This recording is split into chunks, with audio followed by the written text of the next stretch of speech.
नमस्कार। Science time में आप सबका बहुत बहुत स्वागत है। मैं हूं मानवर्धन कंठ और आज साइंस टाइम में हमारे साथ हैं पृथ्वी विज्ञान मंत्रालय के सलाहकार एवं राष्ट्रीय भूकंप विज्ञान केंद्र के निदेशक डॉक्टर ओपी मिश्र, आईआईटी रुड़की के डिप्टी डायरेक्टर प्रोफेसर मनोरंजन परिदा, आईआईटी रुड़की के भूकंप अभियांत्रिकी विभाग के प्रोफेसर डॉक्टर एमएल शर्मा और आईआईटी रुड़की के ही पर्यावरणीय इंजीनियरिंग विभाग के प्रोफेसर डॉक्टर भोलाराम गुर्जर, आप सभी विशेषज्ञों का साइंस टाइम में बहुत बहुत स्वागत है। दर्शकों, आपको बता दूं, साइंस टाइम के आज के अंक में मुख्य रूप से हम 3 समसामयिक वैज्ञानिक मुद्दों पर चर्चा करेंगे। जानेंगे आईआईटी रुड़की में आर्टिफिशियल इंटेलिजेंस और डेटा साइंस समेत किन नए पाठ्यक्रमों की शुरुआत की गई है। चर्चा होगी आईआईटी रुड़की द्वारा बनाए गए उस मोबाइल ऐप की जिससे भूकंप आने से पहले ही हमें मिल जाएगा अलर्ट, और संक्षिप्त चर्चा उस रिपोर्ट पर भी जिसके मुताबिक दिल्ली और एनसीआर में सभी सीजन के दौरान अब ओजोन की समस्या देखने को मिल रही है। तो चलिए चर्चा की शुरुआत करते हैं। प्रोफेसर मनोरंजन जी, आपसे। सर, आईआईटी रुड़की में किन नए पाठ्यक्रमों की शुरुआत हुई, ये हमारे दर्शकों को बताएं, और साथ ही विद्यार्थियों और कामकाजी पेशेवरों के लिए ये पाठ्यक्रम किस प्रकार लाभदायक है। प्रोफेसर मनोरंजन।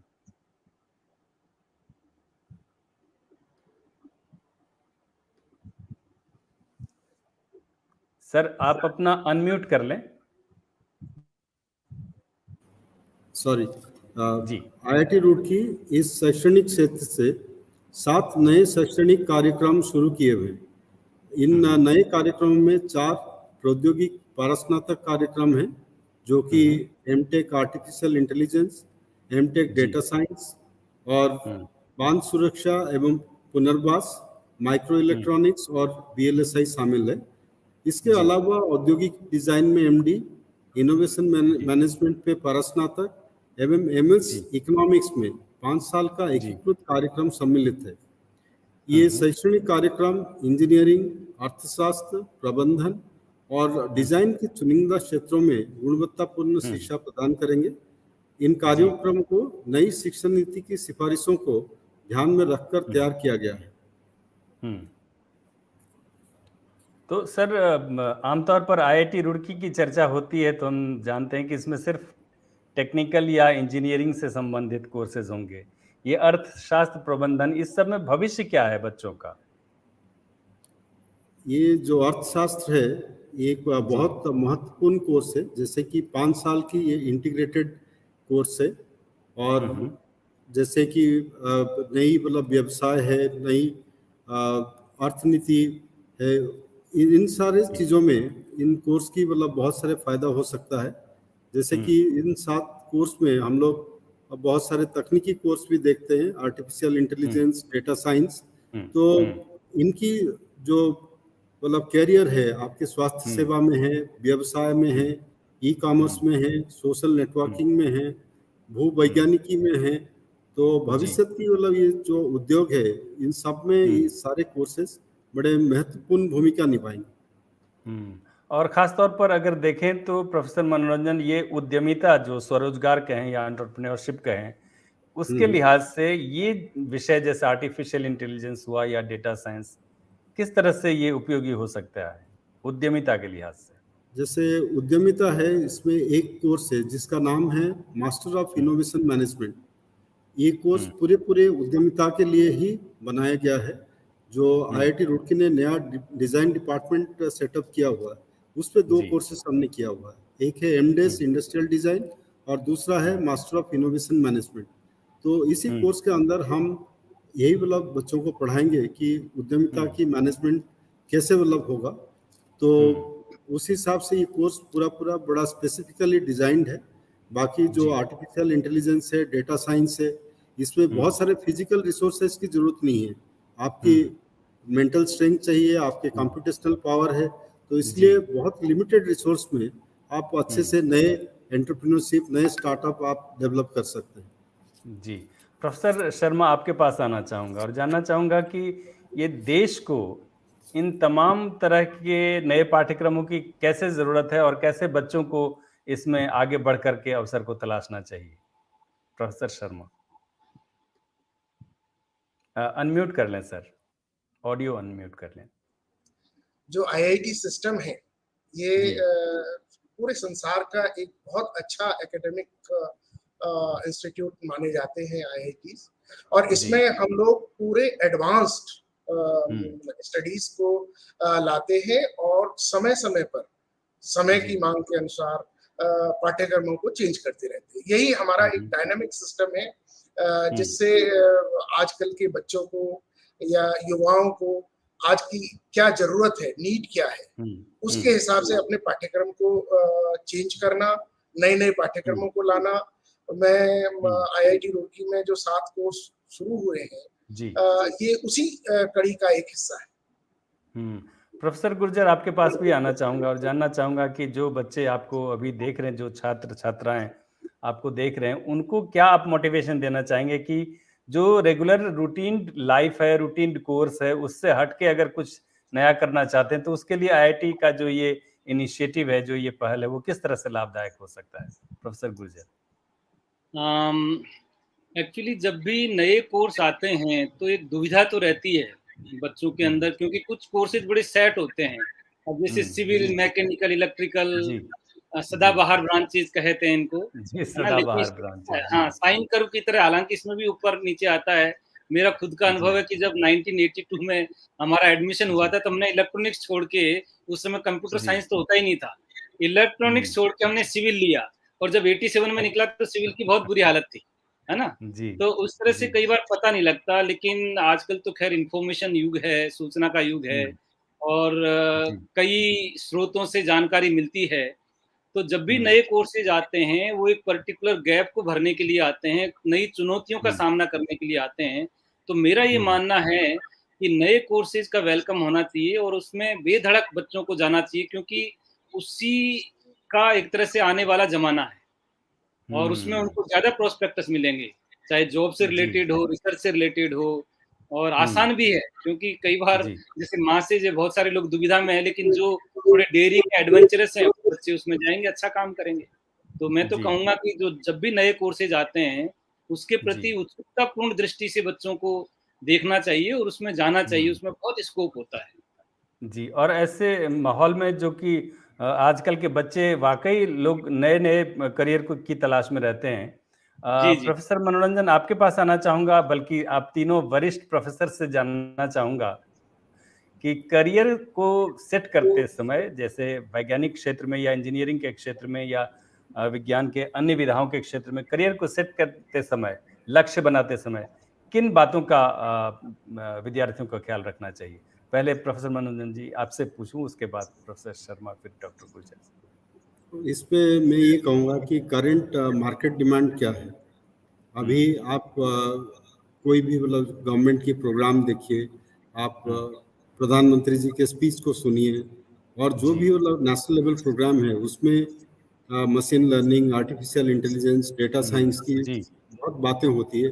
पीछे हमारे स्मार्ट सिटी की मतलब डेवलपमेंट की बहुत बातें हुई है, जिसमें कि हमारे सेंसर्स, आईओटी टेक्नोलॉजीज, इसको बहुत इस्तेमाल किया गया है और इसमें बहुत सारे स्कोप है।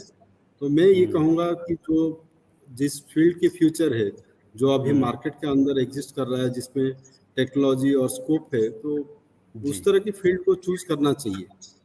इस पे कैरियर ग्रोथ की बहुत पॉसिबिलिटी है।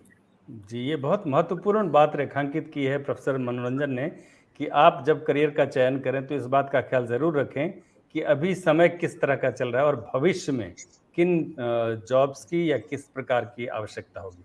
प्रोफेसर शर्मा, आपसे जानना चाहूंगा, जो भी दर्शक हमारे खासतौर पर विद्यार्थी आपको सुन रहे हैं, वो करियर का लक्ष्य का चुनाव करते समय किन बातों का ध्यान रखें? जी, क्योंकि मैं ऑर्गेनाइजिंग चेयरमैन जेईई एडवांस भी रह चुका हूँ, तो वहाँ जब बच्चे आते हैं अपने एडमिशन के लिए तो वो पूछते हैं कि मेरा इतना रैंक आ गया, मैं कौन सी वाली ब्रांच को चूज करूँ। तो उस टाइम पर मुझे लगता है कि हमारा जो स्कूलिंग सिस्टम है, काफी कुछ उसमें सुधार आया है और बच्चों को एक पर्टिकुलर डायरेक्शन में वो ले जाते हैं। लेकिन फिर भी आज के जमाने में जिस ब्रांच की ज्यादा नीड है वो तो ठीक है, उसमें आपको जाना चाहिए, लेकिन हम्म। हर ब्रांच में एडवांस्ड स्टडीज बहुत जरूरी है। आज के जो कोर्स में सिलेबस है उन्हीं ब्रांचेस का आज से 10 साल पहले बहुत डिफरेंस आपको मिलेगा। तो ब्रांच वाइज भी हम एडवांस कोर्सेज के सिलेबस को उसमें डालते हैं और नई नई ब्रांचेस भी खोलते हैं, तो बच्चों के लिए बहुत सारी ओपनिंग्स रहती हैं और इसमें काउंसलिंग उनको जरूर करनी चाहिए। आईआईटी सिस्टम में पूरी काउंसलिंग होती है, उनको बताया जाता है कि वो किस उसमें जाएं। हम उनसे फीडबैक भी लेते हैं अपनी ब्रांचेस को चेंज करने के लिए या सब्जेक्ट में और एडवांस्ड टेक्निक डालने के लिए। जैसे आपने बताया कि आजकल डीप लर्निंग और आर्टिफिशियल इंटेलिजेंस ये सब इसलिए है क्योंकि फिजिक्स को हम एक लेवल तक ले जा सकते हैं, उसके बाद हमको डाटा साइंस ही चाहिए अपने इंफॉर्मेशन को समझने के लिए। तो ये सब आईआईटी सिस्टम में डाला जाता है, बच्चे इसको समझते हैं और मैं देखता हूँ कि आजकल वो बहुत चूजी हो जाते हैं और वो अपनी ब्रांच को उसी हिसाब से चूज करते हैं and that's why they are successful also. जी, डॉक्टर गुर्जर, आपसे जानना चाहूंगा, एक कोई आप संकेत देना चाहेंगे अपने विद्यार्थियों को जो उनके लिए एक बड़ा मूल मंत्र हो करियर सेट करते समय? मानवर्धन जी, एक्चुअली चीज़ें बहुत बदल चुकी हैं हमारे, अगर समय से हम तुलना करें तो उस समय बहुत ही कम चॉइसेस थी, अवसर कम थे, गिनी चुनी चीज़ें होती थी, इंजीनियर बन जाओ, डॉक्टर बन जाओ। अब आजकल टेक्नोलॉजी का ज़माना है, हर फील्ड में अच्छा स्कोप है, तो मैं तो कहूँगा कि बच्चों को अपनी रुचि पे और क्षमता पे ज़्यादा ध्यान देना चाहिए, रेदर देन जो एक परिपाटी चली आ रही उस पे उसी रास्ते पे जाना, वो उचित नहीं है। आजकल बहुत सारे रास्ते हैं। बहुत सही कहा आपने कि आप रास्ते कम नहीं हैं, बहुत सारे विकल्प आपको मिलेंगे। जरूरत इस बात की है कि आप अपनी तैयारी और अपनी रुचि का ध्यान रखें। दर्शकों, लेते हैं अभी एक छोटा सा ब्रेक के बाद जब हम वापस आएंगे तो जानेंगे कि ऐसा कौन सा मोबाइल ऐप विकसित किया गया आईआईटी रुड़की द्वारा जो कि हमें भूकंप के आने से पहले अलर्ट कर देगा। बने रहिएगा हमारे साथ साइंस टाइम के साथ। विज्ञान तथा प्रौद्योगिकी के प्रति लोगों की रुचि जगाने के उद्देश्य से साल 2019 में इंडिया साइंस चैनल की शुरुआत की गई। विज्ञान और प्रौद्योगिकी विभाग द्वारा शुरू किया गया इंटरनेट आधारित ये विज्ञान वेब चैनल विभाग के स्वायत्त संस्थान विज्ञान प्रसार द्वारा संचालित किया जा रहा है। इस चैनल पर विज्ञान पर आधारित डॉक्यूमेंट्रीज, ताज़ा विषयों पर स्टूडियो चर्चा, साक्षात्कार और हर आयु वर्ग को आकर्षित करने वाली विज्ञान लघु फिल्में और साप्ताहिक कार्यक्रम प्रसारित किए जा रहे हैं। सोशल मीडिया और इंटरनेट की पहुंच आज हर जगह, हर व्यक्ति तक है। ऐसे में देश में वैज्ञानिक चेतना के प्रसार के लिए ये माध्यम सबसे उपयुक्त कहा जा सकता है। ब्रेक के बाद एक बार फिर से आप सबका बहुत बहुत स्वागत है साइंस टाइम में। प्रोफेसर शर्मा, आपके पास आना चाहूँगा और जानना चाहूँगा, जो आजकल एक खबर बड़ी चर्चा में है कि अब भूकंप आने से पहले ही मिल जाएगा अलर्ट। जैसा दर्शकों को आपको बता दूं एक बार दोबारा कि आईआईटी रुड़की ने एक मोबाइल ऐप बनाया है। प्रोफेसर शर्मा, कैसे काम करता है ये मोबाइल ऐप और इसकी क्या खासियतें हैं, बताएं हमारे दर्शकों को। देखिए, ये mobile app earthquake early warning system के साथ काम करता है। अर्थक्वेक अर्ली वार्निंग सिस्टम में मैं थोड़ा सा इसके बारे में बताना चाहूंगा कि 2015 में एक पायलट प्रोजेक्ट हमने लगाया था कि क्या earthquake early warning system India में काम कर सकता है या नहीं। ये मिनिस्ट्री ऑफ अर्थ साइंसेज का एक प्रोजेक्ट था जो उत्तराखंड में लगा था। इसमें हमने करीब 160 सेंसर्स लगाए हुए हैं जो वहां जैसे ही अर्थक्वेक आता है उसके सिग्नल्स आईआईटी रुड़की में जो सेंटर बना हुआ है वहां भेजते हैं। यहाँ वो सिग्नल्स को हम ऑटोमेटिक वे में एनालाइज करते हैं और देखते हैं कि अगर अर्थक्वेक एक मैग्नीट्यूड से ज्यादा है तो हम वार्निंग इशू करते हैं और वो वार्निंग एक सर्वर पर चली जाती है। उस सर्वर से आम जन तक वार्निंग कैसे जाए उसके बीच में ये मोबाइल ऐप हमने बनाया है। ये दो तरीके से जाती है। एक तो सायरन बजा देते हैं एक जो हमारे एडमिनिस्ट्रेटर्स हैं उनके पास उनके डेस्कटॉप पर चली जाती है, और दूसरा आम जन तक जाने के लिए ये मोबाइल ऐप बनाया गया है। ये ऐप आप क्योंकि ये iOS और एंड्रॉइड दोनों में हमने बना के डेवलप किया हुआ है, ये फ्रीली अवेलेबल है। इसका नाम है उत्तराखंड भूकंप अलर्ट।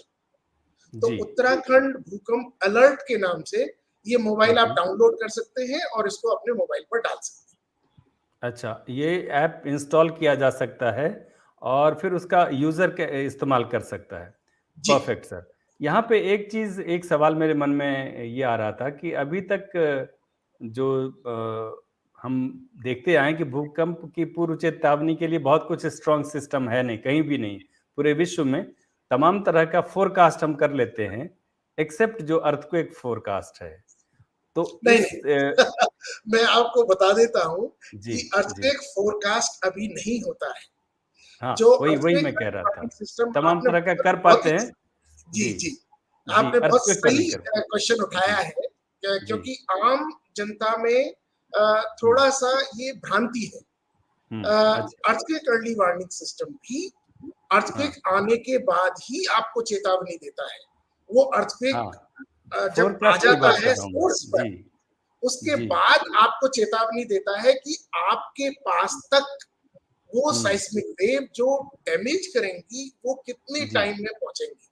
क्योंकि जो साइस्मिक वेव अर्थक्वेक सोर्स से निकली, उसकी स्पीड जो प्राइमरी वेव होती है वो 6 किलोमीटर पर सेकंड होती है, और जो सेकेंडरी वेव होती है जिससे ज्यादा डैमेज होता है वो 3 किलोमीटर पर सेकंड होती है। तो आप समझिए कि अगर आप 100 किलोमीटर पर हैं तो वो एस वेव आपके पास 33 सेकंड में पहुंचेगी।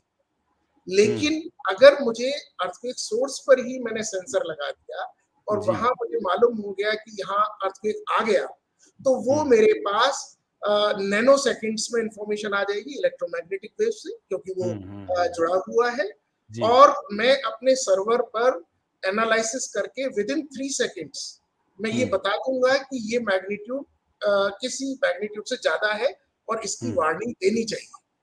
तो ये आपको 3-4 सेकंड में पूरा प्रोसेस होके आपके मोबाइल पे आ जाएगा कि उत्तराखंड में फला जगह एक अर्थक्वेक आया है, और उससे जो डैमेजिंग वेव है जो 3 किलोमीटर पर सेकंड के हिसाब से आपकी तरफ आ रही है, वो 10 सेकंड में या 20 सेकंड में या 30 सेकंड में, डिपेंडिंग ऑन डिस्टेंस, आप कितनी दूर है, तो वो आपको बता देगी। उस बीच में आपको मकान में से निकलना है या किसी सुरक्षित स्थान पर छुपना है। तो कुल मिला के जान माल का नुकसान कम हो जाएगा ऐसे में। जी। यहाँ प्रोफेसर मनोरंजन, आपसे एक जो मेरे मन में एक सवाल आ रहा था वो करना चाहूंगा कि आमतौर पर कोई भी मोबाइल ऐप की बात करें तो वो इंटरनेट की सुविधा होना बहुत ज़रूरी है, अदरवाइज वो काम नहीं करेगा।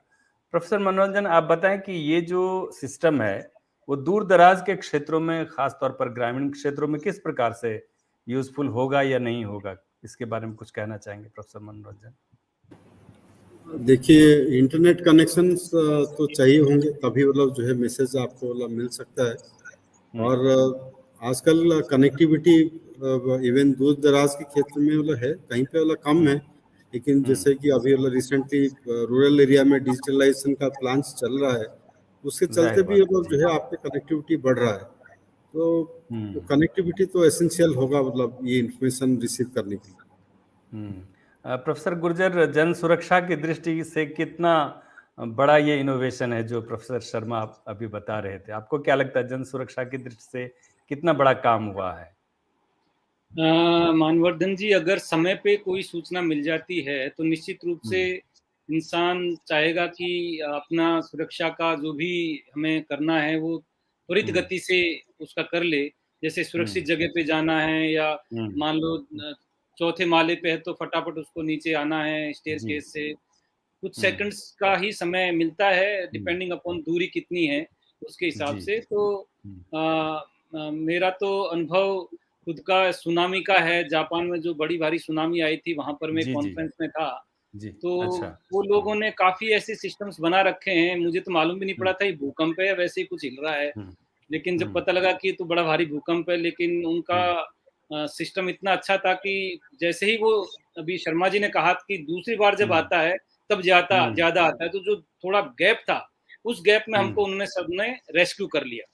तो समय पर सूचना मिल जाए और अगर हमको अवेयरनेस हो, ट्रेनिंग हो कि ऐसे मौके पे क्या करना है, तो निश्चित रूप से काफी जान माल की हानि से बचा जा सकता है। ऐसे मौके पर क्या करना चाहिए, बहुत महत्वपूर्ण बात आपने कही। हमारे दर्शकों के लिए प्रोफेसर शर्मा आप कुछ बताना चाहेंगे कि जब इस तरह की घड़ी आती है तो एक आम व्यक्ति को क्या करना चाहिए भूकंप आने की स्थिति? देखिए, बहुत सारे देशों में जहाँ भूकंप की या बाढ़ की या ऐसी त्रासदी होती है, बहुत सारे देशों में इसके अलग-अलग SOPs बनाए जाते हैं कि आपको जैसे ही सूचना मिले उसमें क्या करना चाहिए। उसके 10-12 पॉइंट्स होते हैं, लेकिन सबसे अच्छा पॉइंट जो मुझे जापान का लगता है, क्योंकि जापान में भूकंप के ज्यादा वो अक्सर भूकंप आता रहता है। हाँ, अक्सर भूकंप आते हैं। सबसे पहले वो ये करते हैं कि बी कूल, आप शांत रहिए, आप केओस क्रिएट ना करिए, क्योंकि केओस क्रिएट करने से मुसीबत दुगनी हो जाती है। तो सबसे पहले बी कूल, उसके बाद जैसे ही आपको सूचना मिलती है आपके मोबाइल पर, आप किसी भी सुरक्षित स्थान पर जाइए। आपके मोबाइल पर भूकंप का मैग्नीट्यूड क्या है, वो आपसे कितनी दूर है, कितनी देर में आपके पास आने वाला है, ये टाइम आपके पास रहता है। उस टाइम में आप सोच सकते हैं कि आप पहले से, क्योंकि घर में रहते हैं, आप हिसाब लगा के देख सकते हैं कि अगर मुझे 10 सेकंड मिलेंगे तो मैं वहां जाऊंगा, 20 सेकंड मिलेंगे तो वहां जाऊंगा, 30 सेकंड मिलेंगे। 30 सेकंड बहुत होते हैं। 30 सेकंड में अगर आप दौड़ के जाएं तो 3rd फ्लोर से आप बाहर निकल सकते हैं, और इसकी मॉक एक्सरसाइजेस बहुत सारे देशों में कराई जाती है। इसके अलावा मैं एक और चीज आपको बताना चाहूंगा, जो हमारा ये सिस्टम है मोबाइल ऐप का, इसमें एक जो फैसिलिटी दी गई है वो अभी तक संसार में नहीं दी है। ये पहला है, मुझे खुशी हो रही है आपको बताने में कि ये पहली फैसिलिटी है जो हमने मोबाइल ऐप पर दी है, और वो है कि भूकंप के वार्निंग के बाद एक स्क्रीन आपके पास आएगा। उस स्क्रीन पर 2 स्विचेस होंगे, एक होगा मैं सेफ हूं और एक होगा प्लीज हेल्प मी, मुझे मदद कीजिए। जैसे ही आप उसे दबाएंगे, उसकी मोबाइल की लोकेशन, क्योंकि आप इंटरनेट पर हैं, मोबाइल की लोकेशन डिजास्टर मैनेजर्स के पास चली जाएगी और वो आपको लोकेट करके तुरंत वहां मदद भेजेंगे ताकि आपकी मदद की जा सके। तो ये संसार में पहली बार ऐसा मोबाइल ऐप होता है जहां आपको मदद की जाए। अनूठा इनोवेशन है, और हमें खुशी है कि डॉक्टर ओपी मिश्र जी भी जुड़ गए हमारे साथ।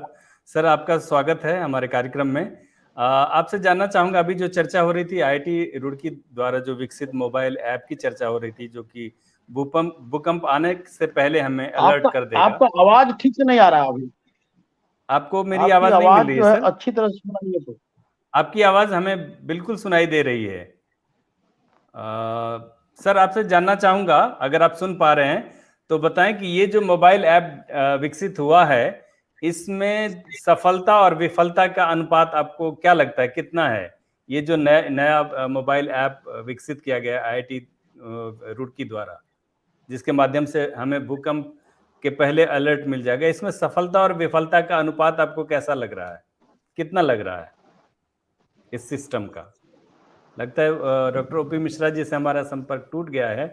हम लेते हैं एक छोटा सा ब्रेक के बाद जब हम वापस आएंगे तो हम देखेंगे, जानने का प्रयास करेंगे कि ये ओजोन का स्तर बढ़ जाने से हमें कितना खतरा है और उससे हमें किस तरह से निपटना होगा। बने रहिएगा हमारे साथ साइंस टाइम के साथ। इंडिया साइंस की विशेष प्रस्तुति प्रश्नकाल में आप सबका बहुत बहुत स्वागत है। टीकाकरण का जो स्वरूप है वो काफी हद तक बदल जाएगा। जी हाँ, अच्छा प्रश्न है। तो हमें, जो हमारी जनता है उसमें से लगभग 70 से 80% जनता को हमें वैक्सीन देना है। कोविड-19 वैक्सीन बनाने वाले किस तरीके से कोरोना के अलग अलग वेरिएंट को लेकर अपने वैक्सीन में बदलाव करते हैं? देखिए रोहित जी, ये एक बहुत वैज्ञानिक तरीका होता है, बहुत टेक्निकल मेथड्स होते हैं इसको, जिसके लिए माइक्रोबायोलॉजिस्ट, इम्यूनोलॉजिस्ट जो हैं वो लेबोरेटरी के अंदर वायरस को अलग अलग प्रक्रियाओं से गुजारते हैं। कोरोना को लेकर आम लोगों के मन में व्याप्त सवालों और संशयों के विश्वसनीय जवाब जानने के लिए देखिए कार्यक्रम प्रश्नकाल हर मंगलवार दोपहर 3 बजे सिर्फ इंडिया साइंस पर। ब्रेक के बाद एक बार फिर से आप सबका बहुत बहुत स्वागत है साइंस टाइम में। प्रोफेसर गुर्जर, आपके पास आना चाहूँगा। जैसे centre for science and environment की एक नई रिपोर्ट बता रही है कि दिल्ली एनसीआर में अब सभी सीजन के दौरान ओजोन की समस्या देखने को मिल रही है। मेरा सवाल आपसे प्रोफेसर गुर्जर ये है कि आमतौर पर तो हम ओजोन केवल गर्मी के मौसम में ही इसकी घटना देखते हैं, मगर अब ये पाया जा रहा है कि सर्दियों के दौरान भी ये गैस विकराल चिंता का रूप ले रही है। ऐसा क्यों हुआ है और इसका क्या निदान है प्रोफेसर गुर्जर? ओजोन बड़ा इंटरेस्टिंग सब्जेक्ट है एक्चुअली मानवर्धन जी। ओजोन जो हमारा ट्रोपोस्फियर में है, जहां हम रह रहे हैं, जिसमें और एटमॉस्फेयर की लेयर को हम ट्रोपोस्फियर बोलते हैं, इसमें ये हमारा एक तरह से दुश्मन है, ये नुकसान देती है, जबकि स्ट्राटोस्फियर में ओजोन हमारी मित्र है क्योंकि वो अल्ट्रावायलेट रेज को रोकती है। वहां ओजोन होनी चाहिए और ट्रोपोस्फियर में नहीं होनी चाहिए। लेकिन ट्रोपोस्फियर में ये ओजोन जो सेकेंडरी एयर पोल्यूटेंट है वो डायरेक्टली कहीं से आता नहीं है, वो वातावरण में केमिकल रिएक्शन से, रासायनिक प्रक्रिया से पैदा होता है और इसके कुछ प्रीकर्सर्स होते हैं जो योगदान देते हैं ओजोन के प्रोडक्शन में, जैसे कि कार्बन मोनोऑक्साइड है, नॉक्स है, मींस ऑक्साइड्स ऑफ नाइट्रोजन है, वीओसीज हैं जिन्हें वोलेटाइल ऑर्गेनिक कंपाउंड्स बोलते हैं, या हाइड्रोकार्बन्स हैं। ये तमाम चीजें ओजोन को प्रोड्यूस करने में मदद देती हैं। अब एक साइक्लिक रिएक्शन होता है, ये फोटोकेमिकल रिएक्शन है जो कि सूरज की रोशनी और उसमें ये रिएक्शन होती है, इसीलिए गर्मी में ज्यादा ओजोन का प्रोडक्शन होता है। लेकिन ये प्रीकर्सर के ऊपर डिपेंड करता है कि कितनी ओजोन प्रोड्यूस होगी। अगर वो आपूर्ति नहीं है उनकी, जो प्रीकर्सर्स हैं उनकी, तो ओजोन फिर प्रोड्यूस नहीं होगी वहां पे। और इसीलिए कई बार आपने देखा होगा, सुना होगा, पढ़ा होगा कि सिटी सेंटर्स में जहाँ पे काफी नॉक्स एमिशंस होते हैं, व्हीकुलर एमिशंस के कारण NO2 बनता है, तो एक प्रकार की टाइट्रेशन होता है जिसके कारण वहाँ ओजोन कम मिलता है। लेकिन आप अगर फिर सब अर्बन एरियाज में चले जाओ, शहर के बाहर चले जाओ, गाँव की तरफ, वहां पे ओजोन प्रोडक्शन ज्यादा हो जाता है। वो जब नॉक्स एमिशंस उधर पहुंच जाते हैं तो वहाँ ओजोन को वो प्रोड्यूस करते हैं। दिल्ली जैसे शहर में, या जो आप विंटर की बात कर रहे हैं, उसका रीजन ये है कि नॉक्स एमिशंस और VOC एमिशंस अलग अलग तरह से योगदान देते हैं ओजोन के प्रोडक्शन में। इसीलिए एक टर्मिनोलॉजी है कि ओजोन का प्रोडक्शन ये नॉक्स सेंसिटिव है या VOC सेंसिटिव है। अलग अलग जगह पे अलग अलग सेंसिटिव होता है, मतलब एक चीज का ज्यादा योगदान होता है। मान लो कि आपके क्षेत्र में जैसे सर उदाहरण के तौर पर दिल्ली एनसीआर में जो कंस्ट्रक्शन मटेरियल्स है उन सब का ज्यादा योगदान है क्या? भाई कंस्ट्रक्शन मटेरियल जैसे ये पेंट्स वगैरह हैं, पेंट्स में VOCs होते हैं। ओके, आपने देखा होगा कई लोगों को छींके आती है। को एक्सप्लेन करेंगे सर क्या है VOC? वोलेटाइल ऑर्गेनिक कंपाउंड, जिसमें भी खुशबू आती है उसमें वो यूं मान लो कि वोलेटाइल कंपाउंड्स हैं, वोलेटाइल ऑर्गेनिक कंपाउंड्स हैं बेसिकली। ओके, तो जैसे पेंट हुआ या इवन कोई रूम फ्रेशनर्स हुए, ये सारी चीजें वोलेटाइल ऑर्गेनिक कंपाउंड्स हैं, उससे ओजोन प्रोडक्शन होता है। और हमारा दिल्ली का एक स्टडी है जिसमें IIT रुड़की ने भी पार्टिसिपेट किया है, एक इंटरनेशनल लेवल की स्टडी हुई है जिसमें UK और मिनिस्ट्री ऑफ अर्थ साइंस ने ही उस प्रोजेक्ट को दिया है हमारे सेंटर फॉर ट्रांसपोर्टेशन सिस्टम्स के साथ में। उस स्टडी में हमने पाया है कि जो दिल्ली का ओजोन है प्रोडक्शन है वो VOC से गवर्न होता है। अगर आप नॉक्स कम करेंगे तो ओजोन घटने की बजाय बढ़ेगा, क्योंकि VOC को आप छू नहीं रहे।